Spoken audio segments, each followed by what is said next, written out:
So here's how to add the Facebook pixel to Systeme.io. It's very easy to do, and if you'd like to follow along, I will leave my link down below so you can either test out Systeme for free or use that for easier login access. So once you're on Systeme and logged in, what you want to do is hover over your image here and simply go to Settings.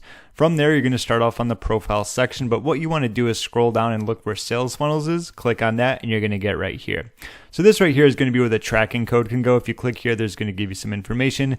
This is the code that's inserted between the head elements. So I have my mock Facebook pixel right here. This is just going to be showing you where it goes on the Systeme side. Obviously, when you're getting it from Facebook, you need to get it and then follow through, make sure everything's going to be connected. So this is just on the inside right here.